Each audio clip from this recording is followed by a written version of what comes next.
Después de haberse corregido para la respuesta, se fueron para un tomaron agua. Entonces, en primer esposo, ¿Ya?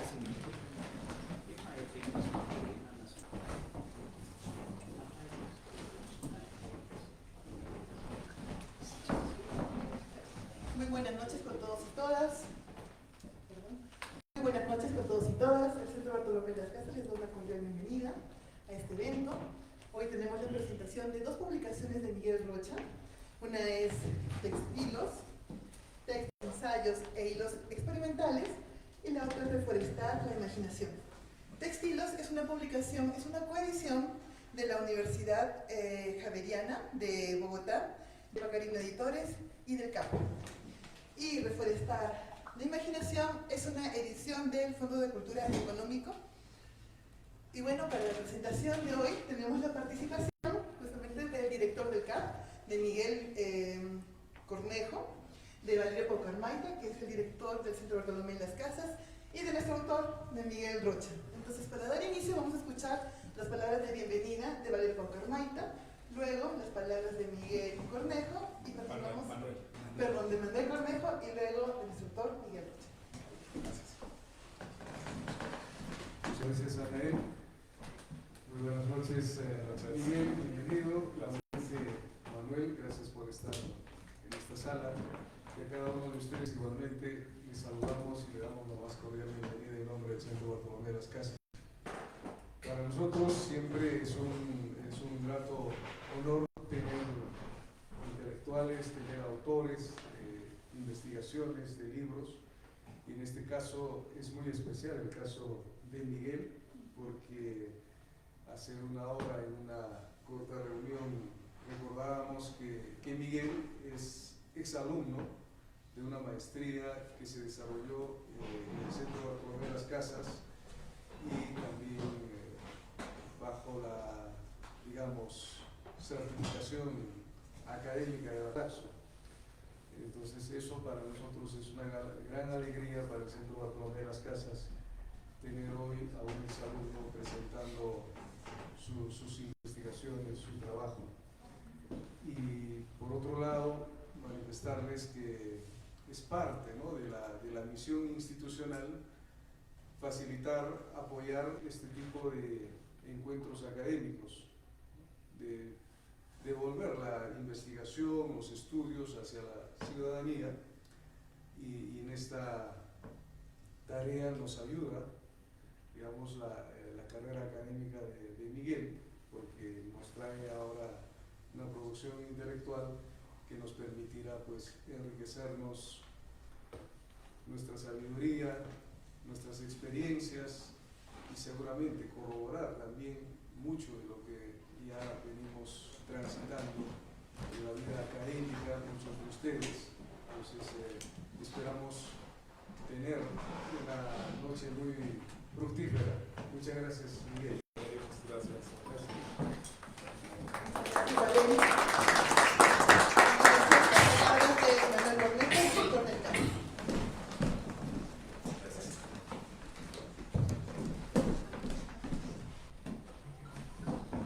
Muchas gracias a Valerio por la bienvenida, por la acogida a este espacio tan importante, ¿no?, a nivel académico, cultural, como es el Bartolomé de las Casas aquí en Cusco.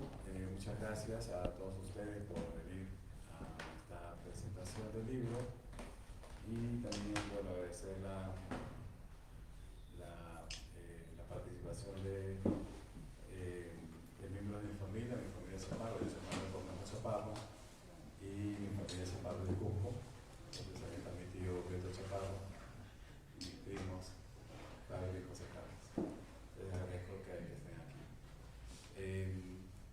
No es la tercera vez que me toca presentar el libro. Sí, La primera sin libro, ¿no? La primera sin libro, sí. Que fue en Ecuador. Después en la Feria Internacional del Libro, y esta es la tercera.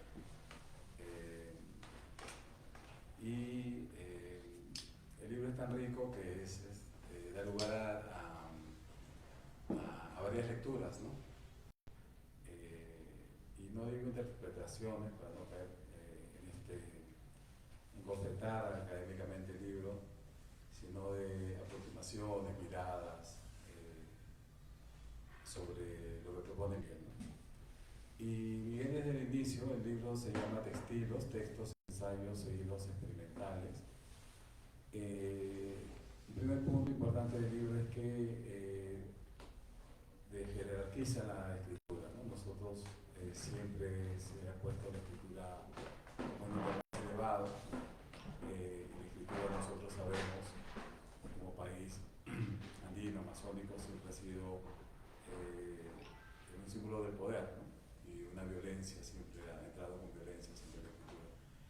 Y en cambio Miguel aquí en el libro, una de las cosas primeras es de jerarquizar la escritura, ¿no? Quitarle esa predominancia que nosotros siempre tenemos, y más bien ver la posibilidad de poder apreciar, saber apreciar otros mundos posibles, ¿no? Esta idea de mundos posibles que nace en los estudios literarios, pero que también nos hace ver en la necesidad también de poder enriquecer nuestra mirada, ¿no? Entonces hay una frase muy bonita de Miguel en el libro, que con eso quiero arrancar, que dice que la vida escribe sobre nosotros con un alfabeto de marcas y cicatrices. Entonces ahí vemos lo primero, esta primera jerarquización, ¿no? No es de la escritura, sino de la vida misma, ¿no? Entonces hay que saber, y Miguel nos ayuda, nos acompaña en este saber leer, no solamente historias, sino también naturaleza, vida, tradiciones, saberes, que muchas veces están ocultos bajo este velo homogéneo de la modernidad, ¿no? De la prisa cotidiana que tenemos, ¿no? Y hoy estaba releyendo en la mañana el libro, y también me di cuenta que es el libro de Miguel es un libro de viajes, eso es. Entonces dije, ¿por qué? Entonces está dentro de esta tradición, porque hay una tradición, ustedes saben, de viajeros latinoamericanos, ¿no? Los viajeros latinoamericanos hay muchos del siglo XIX, peruanos, colombianos, que dan sus apreciaciones sobre Estados Unidos, Europa, ¿no? Maravillándose de los adelantados que estaban en ese tiempo, ¿no? Y tratando de emular lo que había en esas ciudades europeas, norteamericanas, y trasladarlas acá a este territorio americano, ¿no? Entonces, esos viajeros nos hablan siempre del progreso. Las imágenes que yo tengo son estos los rascacielos de Estados Unidos, los ferrocarriles, ¿no? Todo maravillándose frente a eso. Luego están los otros viajeros, los viajeros europeos o norteamericanos que vienen acá, a América. Y hay muchos de ellos, y esos viajeros también, la mayoría, no todos, porque hay casos buenos, casos excepcionales, pero buenos. Pero la mayoría era siempre desde un eurocentrismo, entonces siempre nos miraron a nosotros de una manera exótica, ¿no? En muchos casos primitiva, exótica, sin comprender. Y esos viajeros también es interesante porque en sus relatos invisibilizan, por ejemplo, Paul Marquand, que ustedes saben, estuvo acá por mediados del 19, un viajero francés, y pasa por Cusco, después se va a la Amazonía. Pero claro, en Paul Marquand está una descripción de Cusco, está la calle del Triunfo, los artistas de San Blas, ¿no? Algunas costumbres de familias, pero invisibiliza todo la relación del hombre del campo, ¿no? Del campesino, de los saberes, todo eso pasa en los viajeros, ¿no? Entonces, en cambio, en Miguel, en este libro de viajes, que es un libro de viaje, se detiene en eso. Y no solamente lo valioso de Miguel es que este viaje que hace rebasa el el tema indígena, que ha estado trabajando muy fuerte en los años, en estos años de investigación, el trabajo que hace mismo con estudiantes en la universidad. Él ha estado años también formando a jóvenes indígenas en la ciudad, sino que rebasa y ya ve no solamente lo indígena, sino también lo urbano y las diferentes escrituras que hay en lo rural y en lo urbano. Las escrituras, las tradiciones de las mujeres, los saberes de las mujeres, por ejemplo, es un aspecto sumamente importante en el libro, pero también aquellas grafías, aquellos modos que de una u otra manera lo que hacen es, estaba viendo en la mañana, son como, en este viaje Miguel visibiliza lo que ahora llaman las contranarrativas, ¿no? Estas resistencias individuales, colectivas, que nacen siempre desde el arte, ¿no? El arte es, como dice Kant, el arte antecede al conocimiento. Entonces, siempre es el arte de la estética, que es una búsqueda vital, y el arte también entendido como ejercicio ciudadano, desde las narraciones orales, los grafitis en los murales, en las ciudades, ¿no?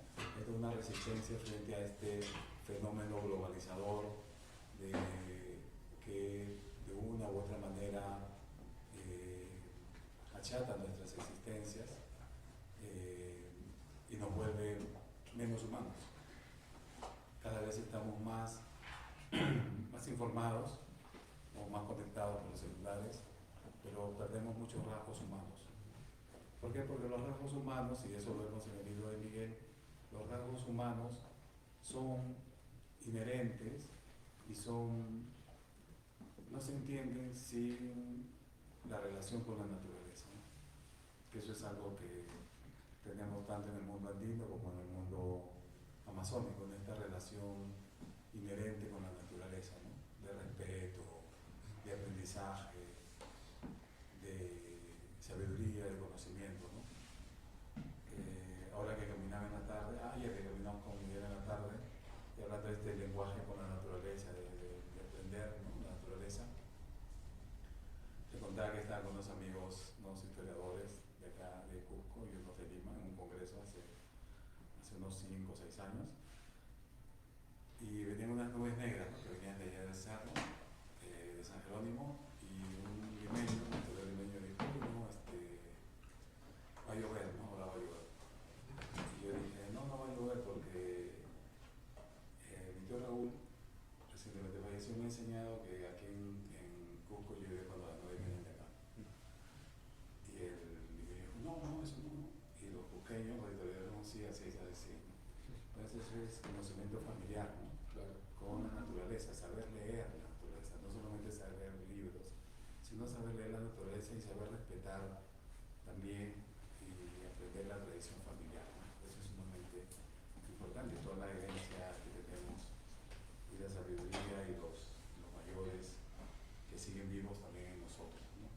Entonces el libro es en esa parte es sumamente rico, porque también otra cosa importante del viaje de Miguel es que nos acompaña él en este viaje, es que no solamente son de diferentes culturas, en diferentes regiones del mundo, sino también temporalidades, diferentes temporalidades, ¿no?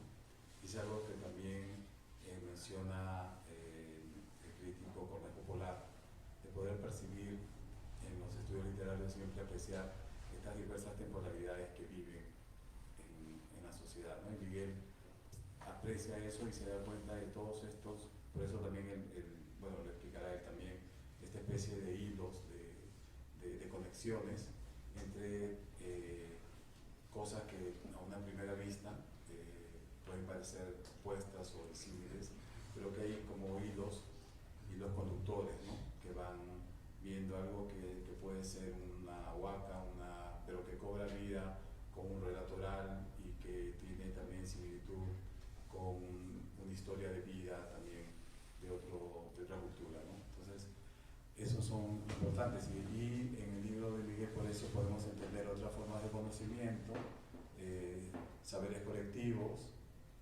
propuestas insulares, conquistas estéticas, silencios corales y también lo otro importante, el diálogo, ¿no? Hay un diálogo entre estos saberes y lo que decía estas diferentes temporalidades, ¿no?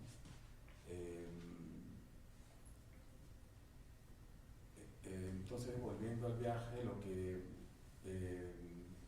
Miguel también ve es poder ver estas huellas que hay en la propia naturaleza, ¿no? En los árboles, por ejemplo, ¿no? Que se puede ver un lenguaje y que nosotros hemos perdido mucho de ello, ¿no? Solo estamos marcados por la razón, por la racionalidad, ¿no? por la mente, y el libro de Miguel nos abre a los otros mundos posibles, como decía al inicio, pero también a poder iniciarnos nosotros como lectores, percibiendo, sintiendo, con los demás sentidos, lo que Miguel a través de las palabras nos trata de comunicar y de dialogar. Otra cosa también importante que vi en la mañana fue que, a diferencia de otros autores de viaje, el yo narrador, ¿no? El yo poético aquí, no es un yo, no es un narrador autoritario, absoluto, sacerdotal, ¿no? Que te trata de enseñar todo, sino es un narrador que dialoga y que sugiere y que ayuda también al que lee, el lector, que tenga participación en estilos y que forma parte del lector en estos hilos, ¿no? Y en este afán conflictivo que es la propuesta estética de Miguel, ¿no? Entonces el diálogo es sumamente importante, el diálogo con el lector, y como toda buena obra, que eso también hablaba varios escritores de ello, como toda buena obra, el lector también crea a partir de la obra. Eso también es sumamente importante, y eso está a través del diálogo, ¿no? Entonces, para terminar y para ya no aburrirnos más, lo que al final es lo que hace Miguel en este libro es lo que dice un maestro también ecuatoriano, Patricio Guerrero. Él dice, que es muy bonita la frase, dice: dejar andar las palabras. Entonces, en este libro lo que hace Miguel es eso, no dejar andar las palabras. Entonces, mis felicitaciones nuevamente a Miguel por su libro, que es espléndido y necesario en estos días, ¿no? Gracias.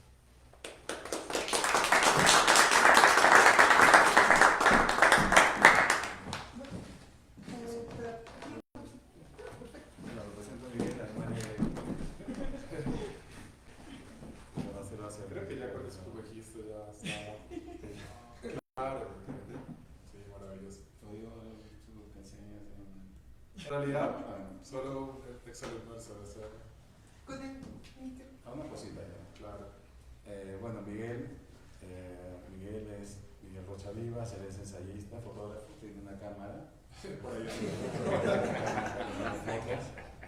narrador, él es magíster en ciencias sociales de Flaxo, aquí por el Bartolomé Las Casas, donde ya él estudió, tuvo un doctorado en culturas indígenas en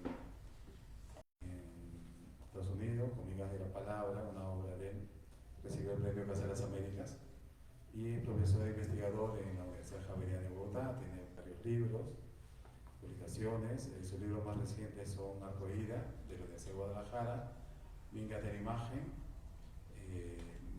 con la Pontificia Universidad Javeriana, Reforestar la Imaginación, el Fondo de Cultura Económica, y parte de su obra ha sido traducida al coreano, japonés, inglés, maya, tzotzil, namtri, francés y quichua. Entonces, aquí está Miguel.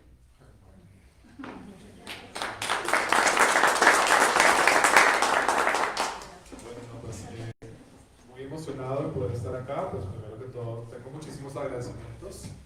Primero que todo a Valerio, a él, a todo el equipo del Centro Bartolomé de las Casas, a Pablo que nos está acompañando, a nuestros editores del Fondo de Cultura Económica en México y Colombia, porque también vamos a hablar un poco de reforzar la imaginación, a Pacarina Ediciones de González, al Centro, al CAP de Amazonía Peruana, a Manuel Cornejo en particular, que también pues, ha sido fundamental para que este libro exista. Y bueno, además, y particularmente a ustedes que están acá presentes un viernes hasta ahora, en la resistencia también de la palabra y de la imaginación, eso lo agradezco mucho. Y a personas muy concretas que tal vez nos están viendo allí en la transmisión en vivo. Hay muchos egresados en este momento, Valerio y Anael, conectados allí, algunos por lo menos, desde, bueno, no sé si todos estén, pero compañeros de Brasil, de Ecuador, de Argentina, de Canadá, estaban pendientes de la transmisión que nos están ayudando a hacer. Quiero dar un agradecimiento especial a la familia Chaparro que nos acompaña también el día de hoy, a mis compañeros de la promoción, que bueno, a Silvia, a Donaldo que en este momento está acá presente, a su familia, a Hernán, bueno, a través tuyo Chasca, que fue compañera nuestra de las clases maravillosas del profesor Bruce Mannheim, a mi profesora de Quechua, Gina Maldonado, que me envió un mensajito hoy porque siempre lo tengo en mi corazón. Y bueno, lo primero que quiero decir antes de entrar en materia, que es, perdón no demorarme, es que realmente este era nuestro salón de clases. Sí. Aquí con el auditorio aquí grande, nosotros fuimos de la promoción cuando llegamos en el 2000 y 2001, se hayan pasado 20 años largos. Y nos tocó la promoción que venían las personas de promociones anteriores, de muchos de los grupos de todo el continente y los grupos de Quechua también de Estados Unidos. Entonces el primer año viví y yo dormía acá detrás de esta pared. Entonces en uno de los primeros cuartos que está acá, no sé hoy día si es todavía cuarto de oficina, pero yo dormía y viví la primera etapa ahí. Y pues yo creo que muchos de esos sueños y esas imaginaciones y esos momentos están acá plasmados, anticipados hace 20 años en ese momento, ¿no? Entonces, bueno, también quisiera recordar a nuestros profesores, que por tiempo no voy a mencionar, que compartimos con ellos en este espacio. Y bueno, pues estos libros salieron los dos el mismo año, son recién salidos los dos, salieron al tiempo, no suele ocurrir, a veces hay años que no se publica nada, pero este año salieron los dos libros. Reforzar la imaginación está construido por 23 textos, y el 24 es el libro mismo, o sea, son 24 textos, incluido el libro, de cultura-naturaleza, son textos dedicados a la relación cultura-naturaleza. Hay un tema central en el libro que no está escrito de principio a fin, es decir, no es una monografía, más bien es una multigrafía, y en esa medida hay como géneros muy diversos, hay ensayos, hay poesía, hay narrativa, hay crónica. Entonces, digamos, el libro no se puede leer de muchas maneras en diferentes etapas, en diferentes lugares, pero digamos que hay un elemento que atraviesa y es la crisis ambiental contemporánea, lo que estamos viviendo y llamamos cambio climático. Mi propuesta es que no solamente es una crisis ambiental, además de serlo, sino que es una crisis de lenguaje. Estamos viviendo una profunda crisis de lenguaje que tiene que ver con la separación entre humano y naturaleza. En la medida que nosotros mismos nombramos la naturaleza como la naturaleza y nosotros los humanos, ¿no? Ya estamos generando una brecha. Y el libro parte también de esa necesidad de conectar a través del lenguaje las relaciones humano-naturaleza, humano-no humano, naturaleza-cultura. Entonces ahí van a encontrar textos como muy diversos, hay relecturas desde lugares muy diversos como el Caribe, ¿sí? Las comunidades raizales del Caribe, hay muchos textos dedicados a los bosques. Hay una parte al final que se llama Autobiografías de Naturaleza, que dedico al momento que realmente yo crecí mucho acá en Cusco y las montañas. Casi todos los fines de semana tenía la posibilidad como de ir a un lugar, caminar. Tengo compadres ahí en la montaña, en el lago Titicaca, tengo una hijadita que ya va a ser una mujer grande, hace mucho que no la visito, no tenemos contacto ni por correo ni por teléfono, pero esos momentos, esas caminatas, esos encuentros con las montañas acá en particular me llenaron, me dieron mucha vida. Entonces aquí está presente en el libro la época de Cusco, que no son autobiografías en el sentido como de crónicas, sino como momentos vividos. Y bueno, el cambio climático, que es un tema que está presente en la boca de todos, considerando que es un término como concreto y muy importante que debemos reconocer, en el libro yo planteo una noción alternativa, pensando como la crisis del lenguaje, que es la crisis de la noción de alteración global. ¿Por qué? Porque en la modernidad el cambio es positivo, ¿sí? O sea, el cambio en sí mismo es positivo, está asociado al progreso, a la evolución. En la ciencia esto es fundamental. Y el clima o el tiempo siempre está cambiando, ¿sí? Siempre cambia. Entonces digamos que el cambio en sí mismo, si inconsciente y conscientemente, es positivo en la modernidad, ¿no? Y el tema cambiar climáticamente o el cambio en el clima no resume realmente lo que está pasando, ¿no? Porque la crisis medioambiental no es una crisis solamente del clima, cambio climático, ni solamente lo atmosférico, sino que tiene más que ver también con otras dimensiones como las relaciones que nosotros establecemos entre nosotros mismos como especie y con las otras especies. ¿En qué momento? Ustedes ya conocen la noción de antropoceno, que no voy a ampliar ahora. Nuestras fuerzas humanas de la industria, de la construcción, de la expansión, de acaparar, por ejemplo, las fuentes de agua dulce, destruir sistemáticamente ecosistemas para que podamos tener cada vez más espacios urbanos. Todo eso, que es lo que llaman el antropoceno, nos ha llevado también a un límite ya total de hasta dónde podemos llegar como especie y qué está ocurriendo con el resto de las especies y de los sistemas vivos en la Tierra.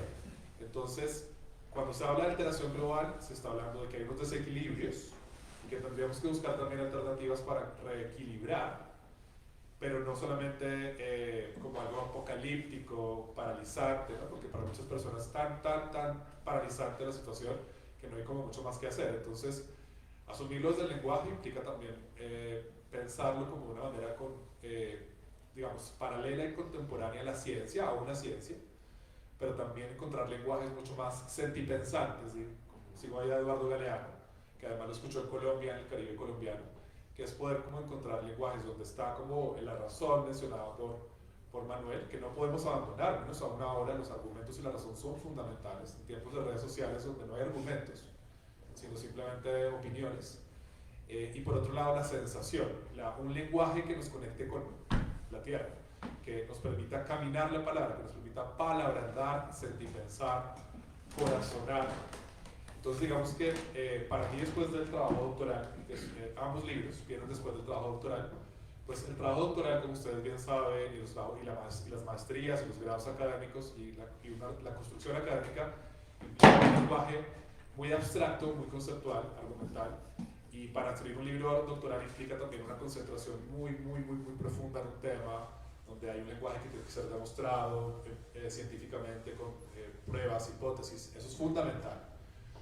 Pero luego también hay otros tipos de lenguaje, porque cuando llegamos a las comunidades, ¿sí? No podemos llegar con nuestros artículos académicos y simplemente leerlos. No podemos entrar simplemente con nuestros conceptos teóricos e imponernos.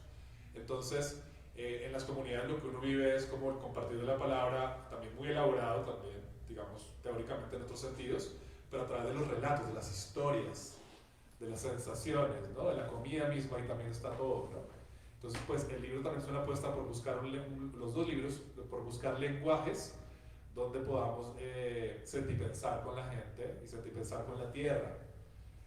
La Tierra está viva, eso ya lo sabemos por la teoría Gaia, ya digamos desde el punto de vista científico, claro, hay muchas contraargumentaciones, pero está claro que estamos en un planeta que está vivo y es muy importante que también reconfiguremos nuestras relaciones simbólicas y lingüísticas con la vida misma entre nosotros. Entonces por eso me parece que lo poético hoy en día es imprescindible. Lo poético es fundamental porque lo poético nos ayuda también a desmarcarnos de todo lo que está ocurriendo ahora, por ejemplo, con los lenguajes que ya son tan predecibles, que ya los logaritmos pueden anticipar lo que vamos a decir. Incluso hay estudiantes que pueden escribir ensayos o entregar artículos solamente con inteligencia artificial. Entonces, ¿cómo desmarcarnos también? ¿Cómo encontrar lenguajes que no sea solamente lo que está resumido en un abstract, sino que ya podamos con el lenguaje mismo encontrar como una sensibilidad estética que acompañe al razonamiento argumental? Entonces, bueno, ahí va el libro, un poco. Tampoco es que yo realmente lo logre, son como unos experimentos. Entonces, cuando vamos a textiles, me gusta la idea del ensayo, porque en el sentido no de Montaigne de sopesar, solamente de argumentar, sino de ensayar, como en el teatro, que me encanta el teatro, es como ensayemos, ¿no? O en la música, hay que ensayar, hay que trabajar con el ensayo, pero también hay que experimentar con la ciencia, ¿no? La necesidad de experimentar con el lenguaje, con el pensamiento, con el diálogo, con la interculturalidad. La experiencia es fundamental. Entonces, los textiles también implican que hay muchas cosas que estamos pensando incluso, o creando incluso en la frontera entre la ciencia y las artes, las ciencias y las artes, hay hilos que quedan sueltos. Y en un trabajo netamente argumental, académico, ahí no podemos dejar hilos sueltos, tenemos todo que tenerlo muy bien hilado. Pero yo he encontrado que hay cosas que necesitamos también dejar sueltos los hilos, no porque eso sea falta de rigor, sino porque necesitamos que la escritura hoy en día más que nunca nos vuelva a la oralidad. La oralidad es muy necesaria en esos tiempos donde a veces estamos presentes pero estamos ausentes, donde estamos en una casa, en una misma mesa y estamos más en el teléfono que en el lugar de la presencia. Entonces una apuesta por la presencia a través del lenguaje es una necesidad de la tierra, en lo que escribimos e investigamos, es la necesidad de la amistad, porque bueno, en Textilos nació un libro que luego se publicó en México, o sea, desde aquí salió un libro que luego se publicó después, primero que que se llama Arca de Ira, que está inspirada en las cañas del sicu, ¿sí? De la zampolla. Y que a mí me gustaba mucho cuando estudiaba acá, recordando nuevamente acá mi habitación, a veces salir en las noches y iba con mi sicu como tocando y pues no sin hacer ruido, como silenciosamente, esta conversación que uno puede establecer a través de la música, a través de un instrumento o cuando uno escribe. Y entonces por eso en este libro surgieron dos personajes. Yo estaba escribiendo un ensayo y en la experimentación de repente se desdobló el lenguaje y no solamente era mi voz, sino que había otras nuevas personas allí en las voces, que son Arca de Ira. Entonces de Arca de Ira se desdoblan de un ensayo y luego se convierten en un libro entero. Y básicamente son conversaciones de dos amigos, que a veces caminan con un perro, que a veces están como en un parque o están caminando en la montaña, y a veces viajan también, o hablan del amor, del desamor, de la vida, de la muerte. Y al final pues ese libro se volvió un libro entero, lo que salió de acá de ese ensayo experimental. Y bueno, curiosamente luego eso llegó a Corea, tradujeron una parte, les gustó a los coreanos, tradujeron el libro entero. Entonces también eso me generó como un diálogo con la literatura coreana contemporánea. Y bueno, han sido como unas vueltas muy bonitas, pero creo que lo principal es reconocer que dentro de lo que sabemos muy poco, y eso poco que sabemos habría que también saberlo decir mejor. Muchas gracias.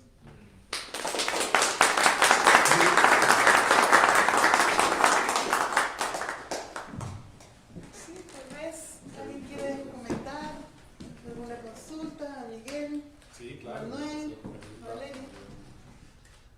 Por favor, adelante.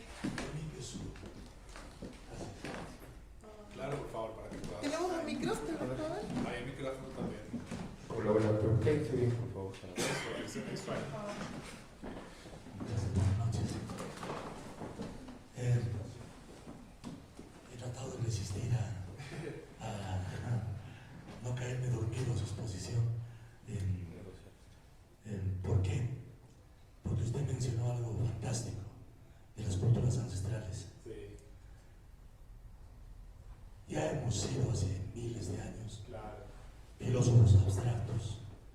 Y justamente en Colombia, Gerardo Reich Dolmatov, yo me estaba imaginando, parece que el presidente colombiano le había dicho: yo quiero que mi Colombia no desaparezca esto de arqueología, etnología, docenas de idiomas, tucano, coihuano, en su selva, quichua, en fin, vecinos.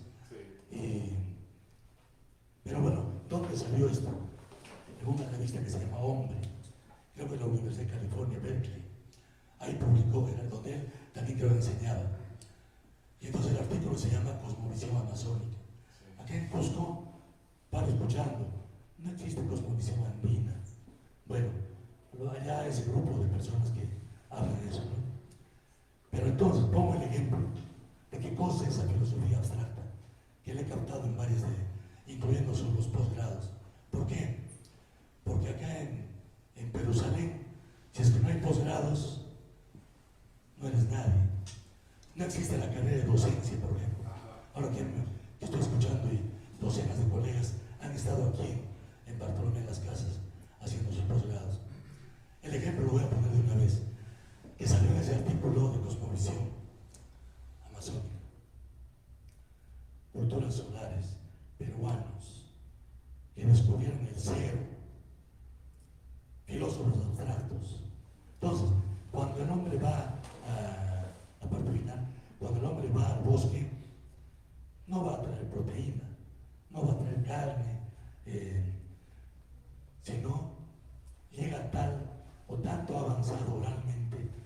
tanto avanzado con su ancestralidad, que juega con la víctima, enamora a la víctima, le tira la flecha a la bangana, al sajino, y le hace bailar rock and roll. Así lo pone Gerardo Reich Bormatov. ¿Y saben qué pasa con toda la antropología en Perú, incluyendo tesis doctorales en Manú, en Tambopata? No existe Gerardo Reich Bormatov. Por favor, ¿qué le parece? ¿Otro comentario?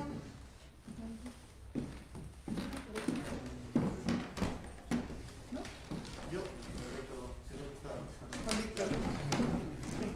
sí, de repente, muy buenas noches. Bueno, la pregunta va en el sentido sobre los aspectos metodológicos, ¿no? Bueno, no en el sentido, digamos, más científico, sino si en algún momento ha trabajado también con el tema de investigación-acción, ¿no? Eso nada más. Claro. ¿Alguien más? ¿Un comentario más?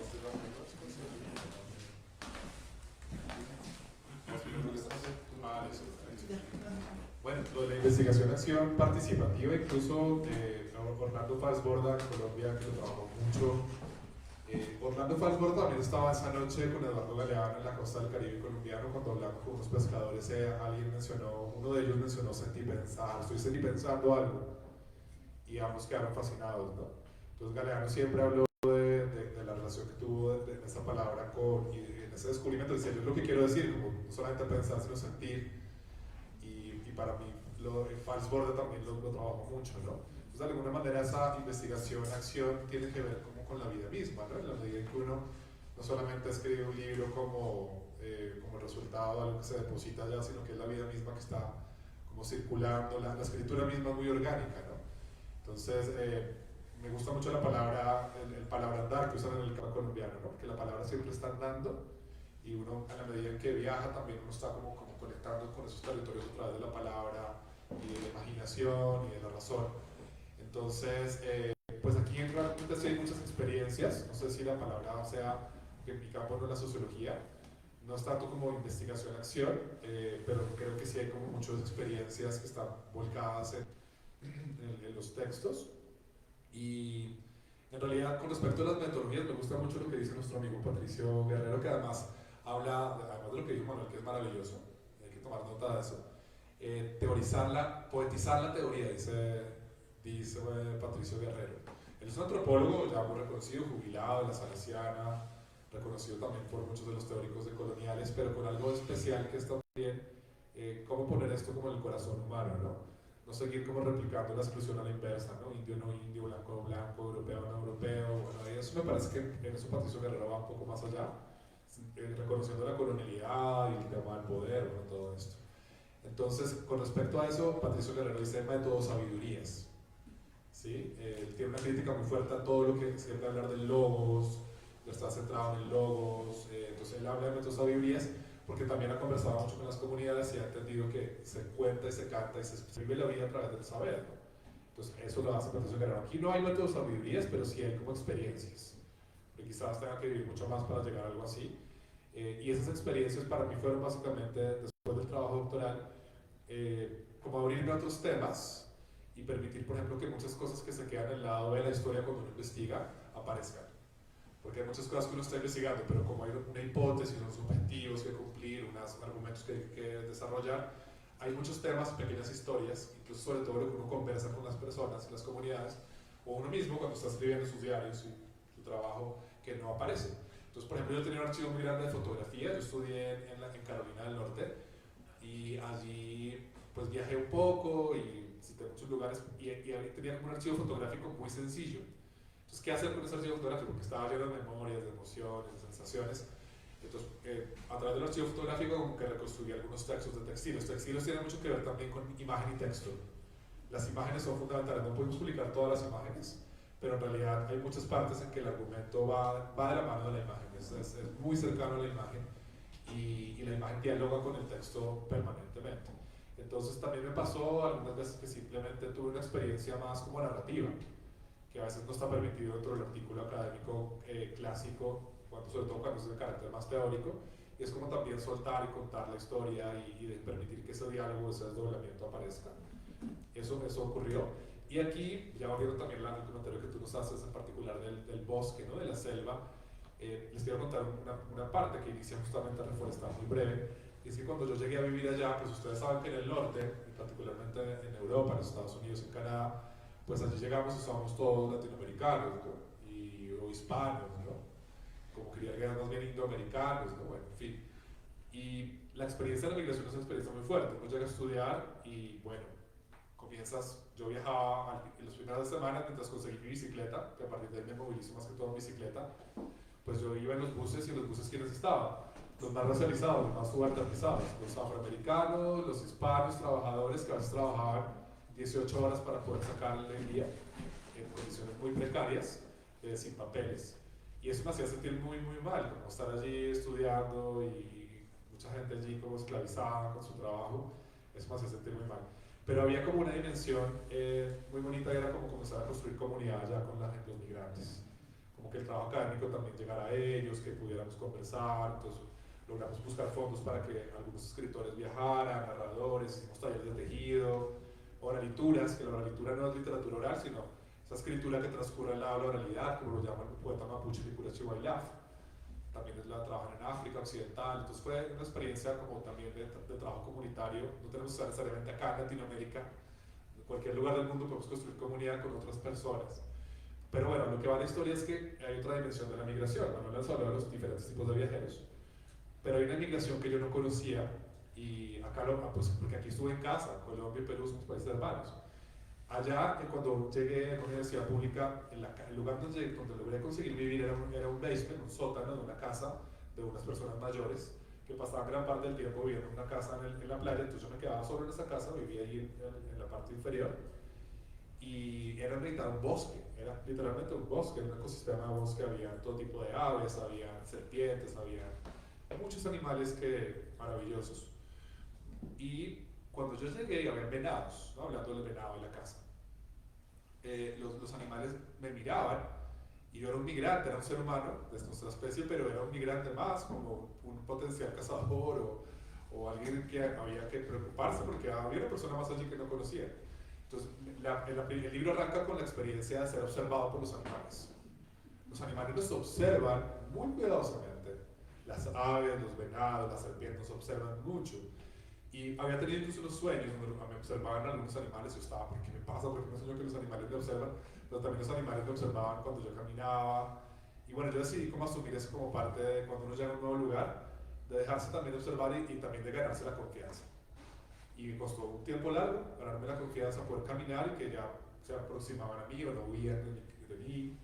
Y creo que eso es un poquito nuestra historia, ¿no? ¿En qué momento perdimos o se perdió la confianza entre nosotros y las demás especies vivas del planeta? ¿En qué momento nos volvimos? Claro, hemos dependido también de la caza, ¿no? Y la palabra investigar etimológicamente es ir en procura de los vestigios. El investigador y el cazador tienen la misma función, van en procura de vestigios. Investigar, ir en procura de los vestigios. Pero la fortuna nuestra es que cazamos a través de la palabra, de la imagen, ¿no? De las ideas, del diálogo. Entonces, la experiencia de la migración en ese bosque en el norte para mí fue fundamental para entender también cómo era necesario reconstruir nuestros hilos y nuestros lazos con las otras formas de vida del planeta. Entonces fueron 3 años viviendo en ese bosque y realmente a mí me cambió mucho la vida en el buen sentido, porque yo vivo en un país donde está el Amazonas, como Perú, pero yo no he podido vivir en la Amazonía. Allí pude vivir en un bosque y allí pude tener como también como una apertura de sensibilidad que transformó mi escritura. Entonces pues ahora me animo como a publicar ese lado de la historia, que es lo que uno no publica en el trabajo doctoral y que tampoco tenía que ver con mi tema. Entonces pues eso con respecto a la cacería, al bosque y a las sabidurías, a las metodologías y a las posibilidades de abrirse creativamente a la escritura también académica. Bueno, no se nos olvide que Academos es un bosque. Academos también es un jardín, ¿sí? En la Grecia antigua, incluso hay un héroe que es Academos, y el bosque es fundamental en esa experiencia filosófica original. Los presocráticos no son impensables sin el río, sin el agua, sin el viento. Recuerden el neuma, que es el espíritu, el sama y el pueblo que ha hecho acá. Ese es el pensamiento presocrático. Heráclito, ¿no? Ese es el río. Entonces, el pensamiento, ¿en qué momento nuestro pensamiento se volvió tan abstracto que la forma en que lo decimos y el significante se volvió más importante que el significado. Entonces hay un capítulo acá que es una novela de Xu Bing, un escritor, un artista visual chino, que demostró a través, él dice que es una novela, pero no es una novela, yo por lo menos aquí planteo que no. Ustedes sacarán sus conclusiones, pero en 2010 pasados, publicó una narrativa hecha totalmente 100% con emoticones de los teléfonos celulares y con los logos de los centros comerciales y los aeropuertos internacionales, donde hay todo un sistema visual que se llama iconosfera, y con la iconosfera de los teléfonos celulares y de los aeropuertos y los centros comerciales hizo una narrativa. La podemos leer porque ya compartimos un lenguaje global que está basado en el mercado, y logró narrar un texto enorme de la alienación de una persona en 24 horas, como una suerte de Ulises compendiado. Increíble, ¿no? El lenguaje en que hemos llegado se ha abstraído mucho, pero lo que es peligroso de este proyecto, y sobre todo nosotros que trabajamos en campos de la antropología, la historia, la literatura, es que se está desarrollando sistemas de signos, no de símbolos, que pueden supuestamente prescindir de las diferencias culturales y lingüísticas. Podríamos llegar a un lenguaje iconográfico que ya suplantara las diferencias culturales, cada vez más homogenizados, cada vez más predecibles por logaritmos, cada vez más información, pero el lenguaje tiene que pasar por el cuerpo. Es decir, si el lenguaje no pasa por el cuerpo, no hay lenguaje, no hay comunicación. Es decir, que bajemos la información como bajarla de una nube no es nada, es simplemente información vacía. Entonces, para mí esa es la importancia del ensayo literario también y del lenguaje creativo, del poético, porque necesitamos pasarlo mucho más por el cuerpo. Y así como se pasa en un doctorado, que para hacer un doctorado, para escribir un artículo de una maestría o de un pregrado, se necesita pasarlo por el cuerpo. Hay que sufrirlo, hay que vivirlo, hay que gozarlo, pero también hay que vivirlo físicamente. Entonces no se va a tratar simplemente de bajar de la nube.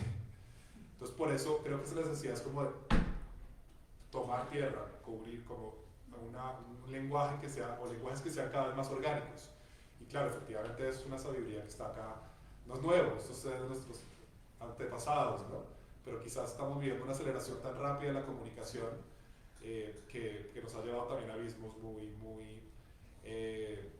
preocupantes, pero en el libro hay una apuesta por la esperanza, porque a pesar de esa comunicación, de los miedos, del lenguaje cada vez más homogenizado, hay muchas posibilidades creativas y muchas posibilidades que yo creo que se basan sobre todo en la capacidad de escucharnos y de dialogar.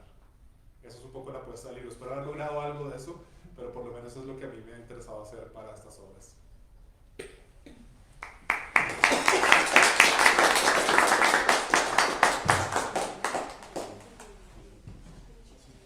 Sí, yo tenía una última pregunta para Miguel.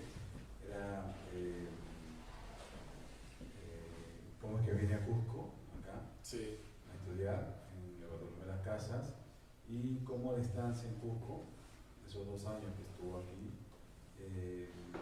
¿qué marcó, qué influyó para toda la obra posterior, ¿no?, que venía en todos estos años?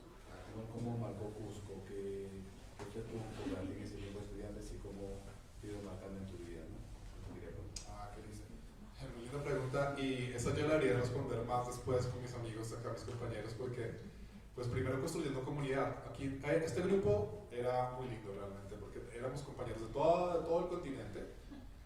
Una cosa es hablar de Latinoamérica, otra cosa es vivirla, porque ahí la vivíamos nuestras diferencias, ¿no? De Bolivia, de Amazonía, Perú, Ecuador, de Brasil, pero también la gente de Norteamérica, de Europa. Entonces realmente fueron unos años de mucho compartir, donde también con la gente que venía tan increíble, Michael Usendowski, Catherine Sable, Tom Seidema, bueno, tanta gente que pasó por acá, con quien dialogamos y aprendimos, el maestro Jorge Flores Ochoa, hermoso maestro, ¿no? Entonces creo que a mí me marcó mucho como la construcción de comunidad, incluso a veces más afuera que dentro de las aulas. Estábamos recordando, por ejemplo, que nosotros, en ese momento el director del Colegio Andino, nosotros dijimos, así faltemos a clases, nos vamos a dar Coyolique, vamos a caminar. Y nos hicimos la caminata nocturna con todo este grupo. Una compañera incluso casi se nos va la vida, una boliviana, porque nos fuimos incluso sin linternas, sin comida, hicimos la caminata toda la noche, nos cayó nieve, y éramos una de esas comparsas, pero la comparsa de los estudiantes aquí jóvenes que estábamos como caminando, es como el palabrandar, ¿no? Esa experiencia de caminar juntos y de construir diálogos desde la diferencia, eso me marcó mucho. Y por otro lado, pues la experiencia de las montañas, ¿sí? Del lago Titicaca, donde yo iba con alguna frecuencia. Digamos que Colombia también es un país andino, pero por ejemplo Bogotá, los cerros orientales, todo uno no puede irse como acá a Sacsayhuamán caminando, que es un poco inseguro, o está un poco más controlado, más privatizado. Las comunidades están mucho más lejos, las comunidades, digamos, rurales están separadas un poco más. Entonces para mí era como la posibilidad de entrar, salir, de tener como más aprendizajes directos. Pero yo creo que telúricamente hablando me marcó mucho, ¿no? Como la experiencia misma de estar acá, de escuchar, de sobre todo caminar. Caminar acá es maravilloso, tanto en Cusco como en los alrededores, todas las comunidades. Entonces creo que eso me marcó mucho desde la sensibilidad. Quizás no esté tan presente temáticamente, yo no tengo crónicas sobre el Cusco, no tengo crónicas de los trabajos de campo que hicimos, pero sensiblemente me marcó y creo que es una marca colectiva. Entonces, de alguna manera está en las obras de sus otros compañeros, que también venimos esta noche también a celebrar los 50 años, ¿no? De alguna manera es una forma de estar acá presentes y poder como continuar esa experiencia tan bonita que nos ha marcado para toda la vida. Y quisiera como tal vez compartir un texto, a menos de que haya alguna pregunta o algún comentario adicional. ¿Sí? Entonces, quizás ya para cerrar, ¿verdad? Pues esta no responde a la pregunta de Manuel, pero tiene un poquito que ver con eso porque, digamos, la arqueología, que es algo que yo no había tenido experiencia con la arqueología, ni tengo estudios en arqueología, pero tuvimos muchos profesores arqueólogos y participamos, vimos muchas excavaciones. Bueno, había un tema ahí muy extenso desde el punto de vista ético que no voy a ampliar ahora, pero la presencia de los muertos, ¿no? La presencia de los que estuvieron acá, toda la gente que ha pasado por acá, de las momias, ¿no? de los ancestros, de, bueno, la presencia de los muertos, de todos los que han construido esos espacios. Y la luz, porque también hay una luz muy especial, ¿no? Acá las montañas rodeadas, el sol, ¿no? Esa luz que es una luz que yo solo encuentro acá, porque la luz del altiplano cundiboyacense es otra. Esta luz de este territorio es una luz un poquito diferente al tipo de matices del sol. Entonces, este texto muy cortico tiene que ver con los nombres de la tierra, que cada nombre tiene un significado profundo, e incluso cuando se hacen ofrendas, ahora que estábamos ayer en el día de las ofrendas y todo este mes, yo he escuchado a veces que los hombres y mujeres que hacen las ofrendas dan sus nombres, soplan los nombres tradicionales de los lugares. Entonces está inspirado un poco en esa experiencia y en la experiencia de la arqueología y la fotografía, que es captar la luz. Captar la luz. Entonces, luz, fotografía, lenguaje. Los nombres de la tierra subsisten en las raíces de las lenguas, en los gestos al hablar, en los muertos no muertos que siguen viviendo a través nuestro. Puede que una arqueóloga excave verbos petrificados, aunque le parezca cultura material. Puede que al limpiar las piezas excavadas no se descifren códigos culturales, sino fuerzas anímicas convenidas en objetos. Puede que las piedras contengan nombres dichos hacia adentro. Puede que los turistas no se asombren porque están viendo las ruinas de una civilización antigua, sino los gestos de su propia interioridad, innombrada o decaída. Puede que sean otros quienes en ellos mismos se asombren al subir a Sacsayhuamán y a Machu Picchu, a Iguaque y a Siecha, al Paine y al Chimborazo, al Illimani y al Cotopaxi, al Cumandá y al Purecé, al Corcovado y al Popocatépetl, al Chomolungma y al Kilimanjaro, al Java y al Elbrus, al Piso y al Hayasán. Puede que los muertos no sean tan muertos como para no aprender a tomar fotografías, es decir, a materializar la luz. La sabiduría popular dice que nunca es tarde para empezar de nuevo, para descubrir nuestros nombres con la tierra. Gracias.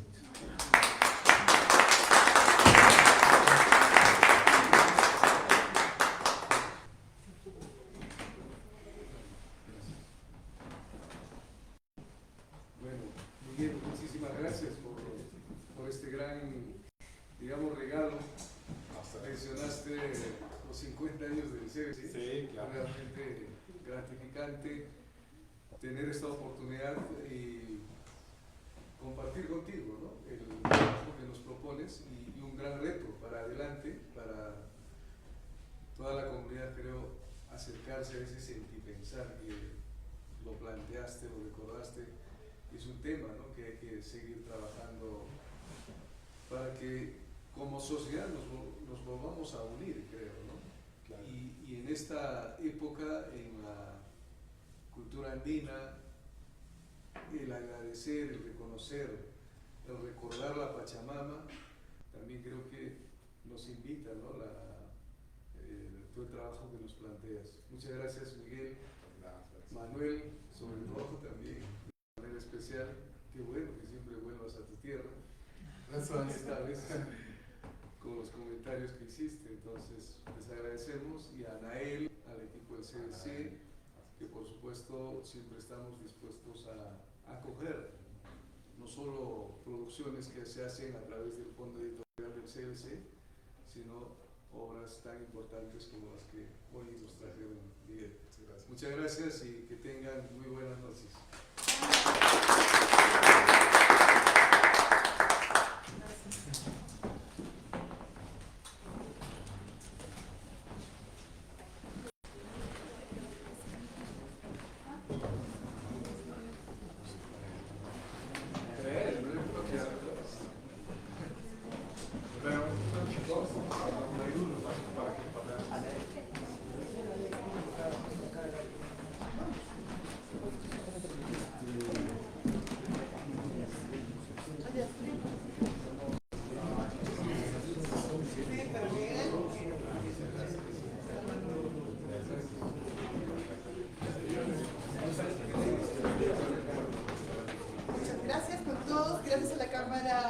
Del libro, al campo, ¿no?